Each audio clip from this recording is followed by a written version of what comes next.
Hello and welcome to The Print. I'm Sudeep, and today I'm joined by author and retired entrepreneur Jaithirth Rao. Rao is a regular columnist with The Print, and today we're here to discuss his column on the changing India-US ties, particularly in relation with the diaspora. You start the article with a very interesting observation about language. You write that European leaders spoke English at the White House. Can you elaborate on, why this stood out for you?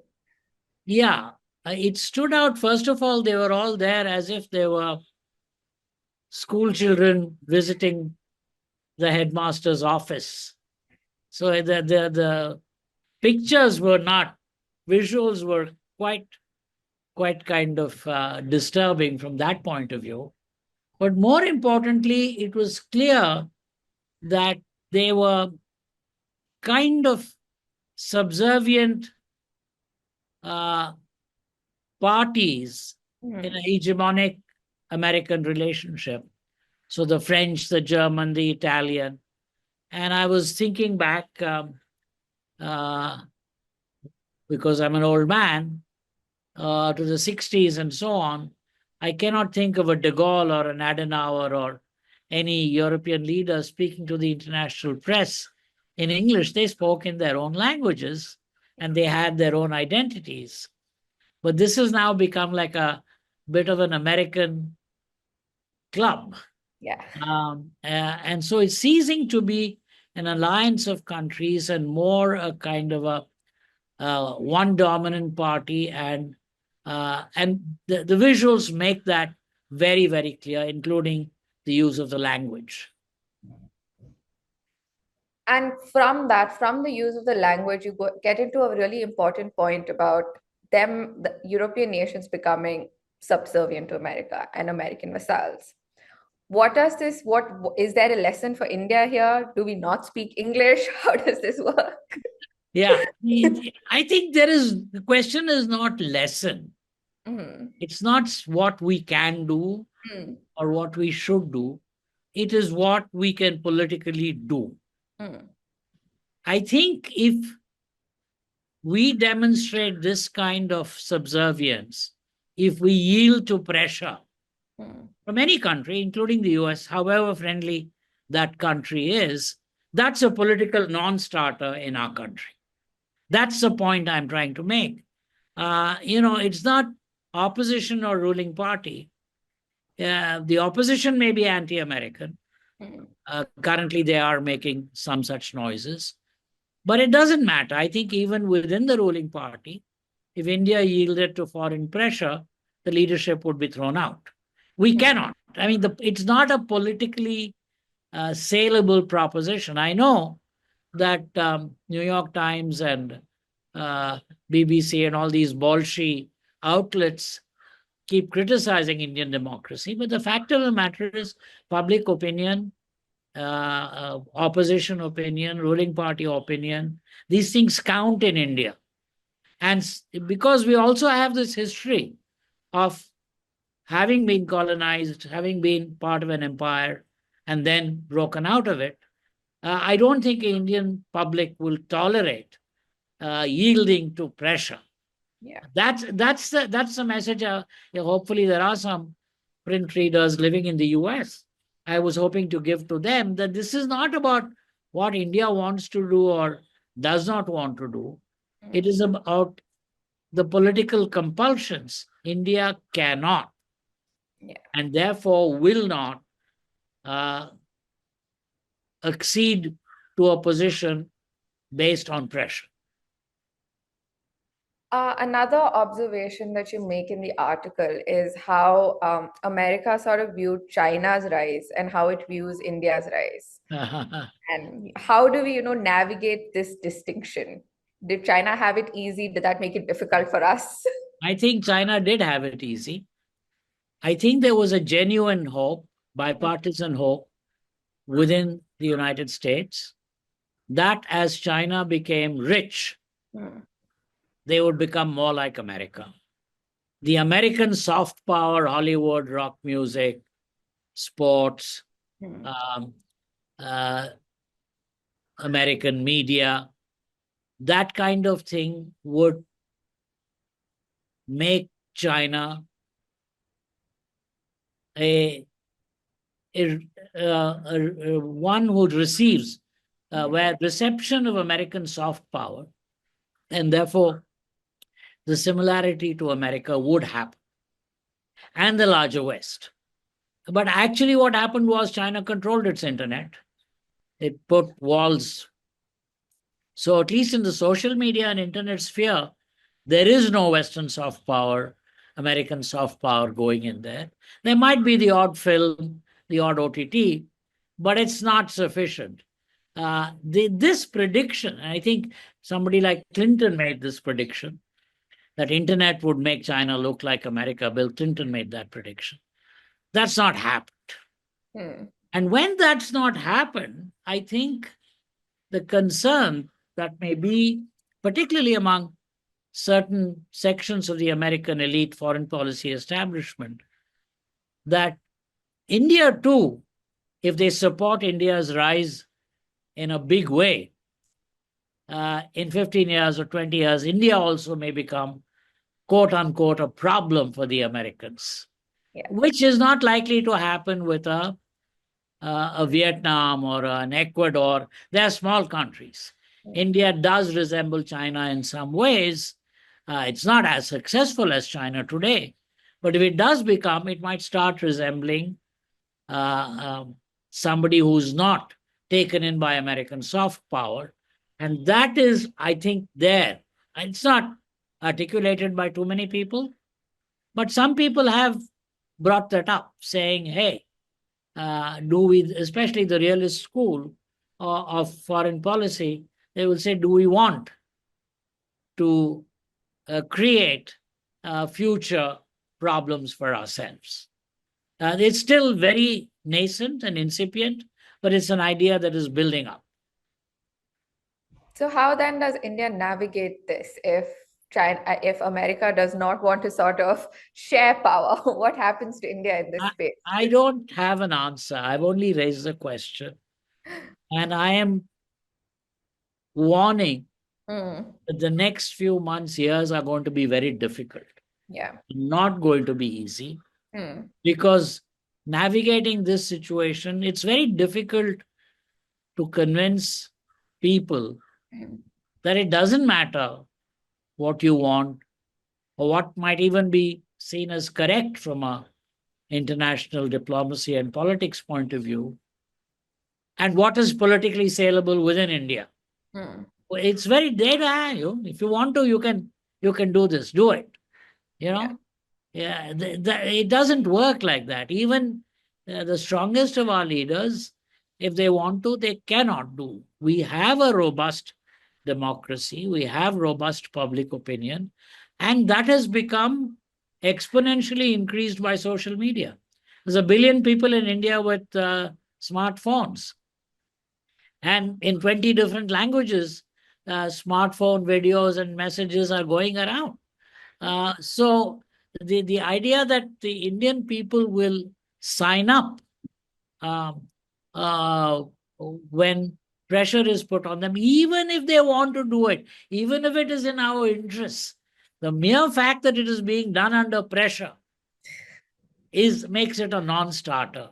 But it's very difficult to communicate this. Mm. But we have to communicate this, that look, whatever you do, don't put pressure.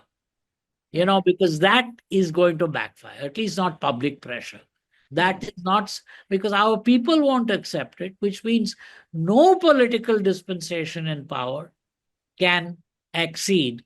And therefore, we just get stuck in a logjam. Yeah. We have to communicate this. I don't know how we can, because particularly in the liberal left-leaning media in the world, in the Western world, there's a strong anti-India bias. I was hoping that in the conservative media, there would be a pro-India bias, but that's yet to show up. Yeah. The second thing is that I've kind of, in terms of navigation, till now we have relied on our diaspora in the US as a positive thing. Yeah. By and large, they are law abiding. By and large, they are tax-paying citizens. They are the highest earning, therefore they're very productive.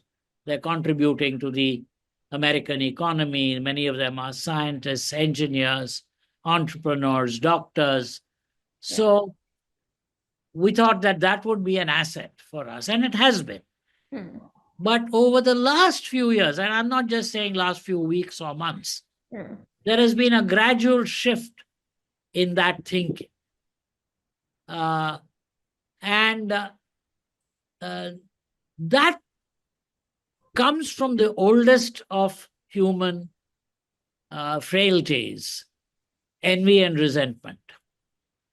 So when a particular small minority group is so successful and so in your face, uh, it does breed envy and resentment, particularly on those people who feel that their places have been taken away. There is a campaign against H1B, and this is not coming from the elites in Washington, D.C. Yeah. This is coming from grassroots, which is saying, hey, too many of these guys are coming in and they're taking away our jobs, which may or may not be true. It's probably not true because there are probably not enough software coders or whatever in the US. But it's in these cases, perception is more important than reality. The Yeah. reality, the statistics, you and I can argue till the cows come home. But the perception is that this is a bit of a problem.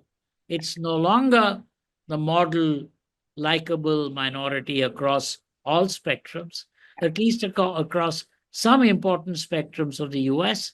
We are no longer that. And it comes from this. It comes from two things. One, India is seen as a rich country, which we are not. Yeah. We are one of the poorest countries in the world.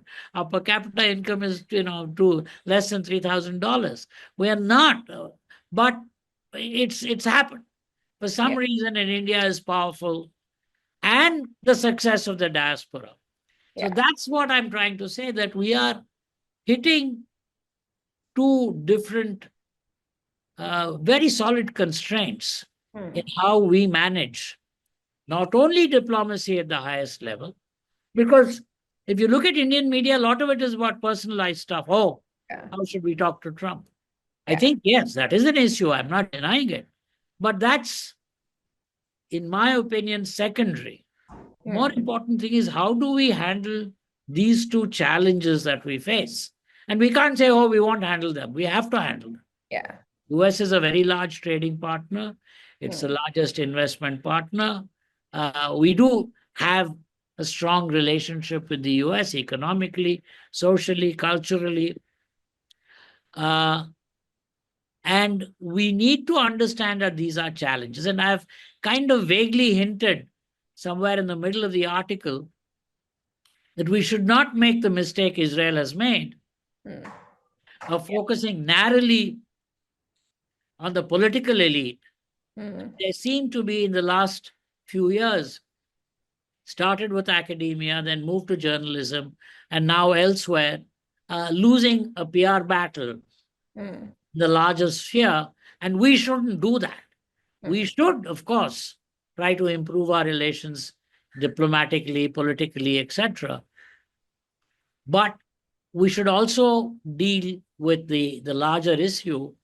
And in the larger issue, we face these two very complicated challenges. Yeah. First one is we are not a rich country. Yeah. Somehow we are being, and maybe it's our fault, but I don't think US people look at Indian media. That's not the reason.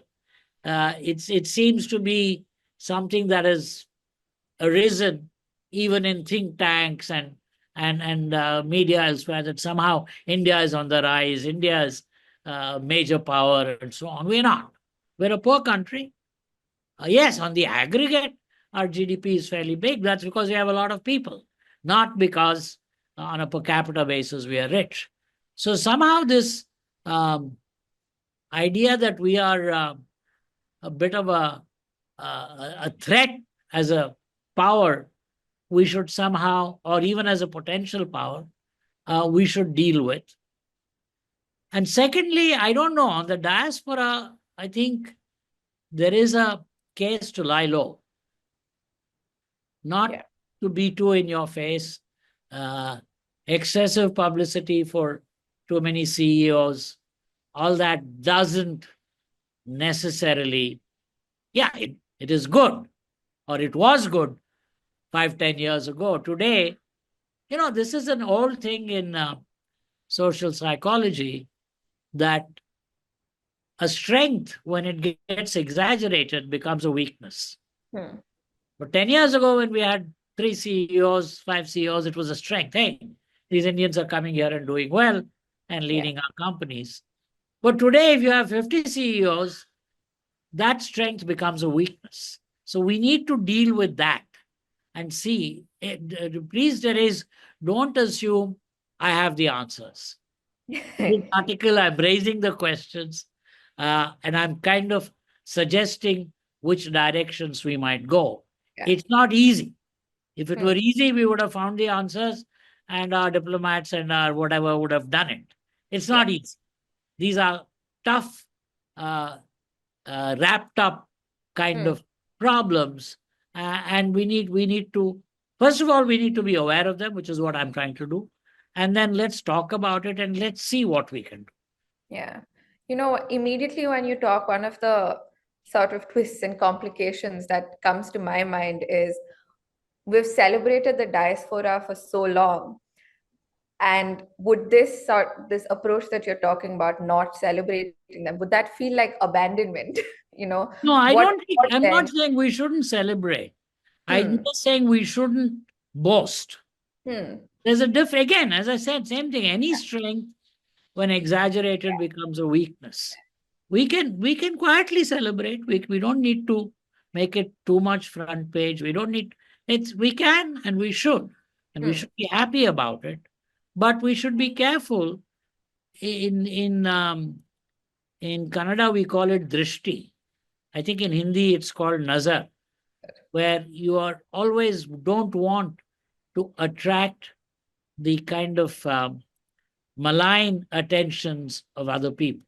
So you don't want to generate envy and resentment. Hmm. That's the key thing. Yeah. And it's difficult. I mean, if you're successful, what are you going to do? You're not going to not accept the CEO job. But I think if we can moderate the boasting part, Hmm. that's just the beginning. There might be other ways, which is why I've written this article, that we can think of how Hmm. to deal with this, you Yeah. know? Um, and we have examples of other countries, other people. As I said, China in 2010 and to this day insists it's a developing country. Yeah. You know, so there is, whereas we are, I think our per capita GDP is 1/6 or 1/4, or 1/6 maybe of China's. And we are, we need to get that message across. We are not. Yeah. We are a We are big doing well, country, but we're not an aspirational country, and over the last 30 years we've done well, and we want to do better. But and of course, in the distant future, will we be a threat? I think, we've not shut off our internet. yeah. You know, we all use whatever, Facebook, Instagram. There's no local product that we've created. We've not walled it. I don't think we are as um, inimical, at least our state is as Hmm. inimical to American soft power as Yeah. the Chinese state has been. Hmm. So there should be even that fear that somehow later we will become a problem. We can address. But these are things, these three issues, if we don't face up to them, don't talk to them. As I said, four issues. One is they have to understand that it doesn't matter what, even if we agree, even if Hmm. it is in our interests, we cannot concede under pressure. That is a political, uh, suicidal thing in India. Yeah. Two, we are really still very much a developing country. We are not a great power. Three, we are not,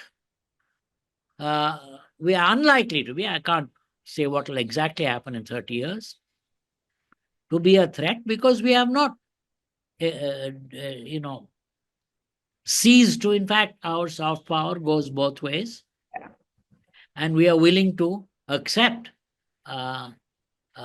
American soft power or Western soft power. And we also contribute yoga and whatever soft power we have at our end. We are not as closed. Therefore, we might not be, even in 30 years, even if we become extremely rich, a threat.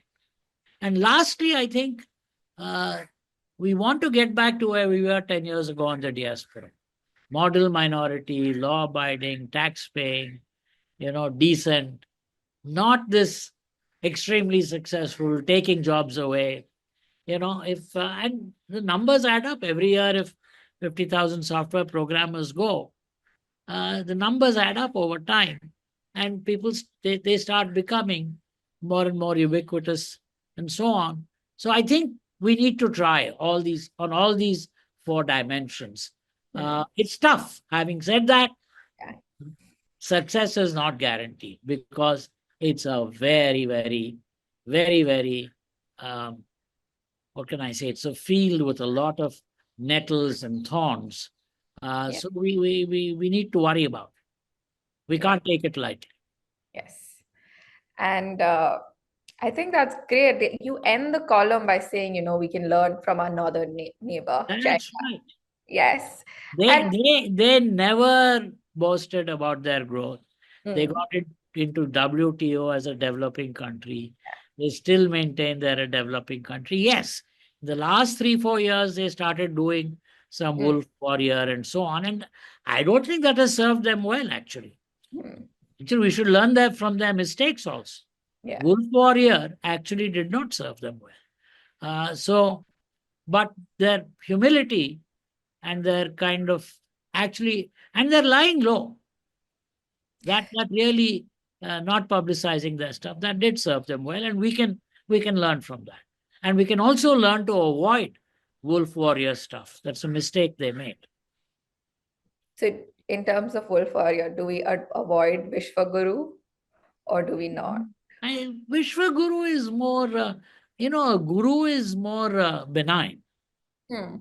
but even there, we don't need to be patronizing Hmm. or condescending about Hmm. it. We can be more like a gentle guru, um, rather than a guru who gives orders to Yeah. his followers. And that's the positioning. It's very difficult. Don't Yeah. get me wrong. These are not easy to do. Yeah. Subtle messages, soft power, but we have to try. Yeah.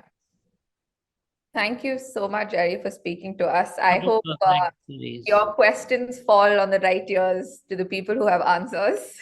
Yeah. Well, yeah, I think, no, no, no. I don't think they should also feel they can get an answer in 2 minutes. We Yeah. need to cogitate, we need to discuss, and we need to take this forward gently and sensibly. Thank you But so they much. should work on answers. We all should Yeah. jointly work on answers. Thank you for joining us at The Print, and we Thank hope you. to speak to you again for your next Yeah. article. Thank you.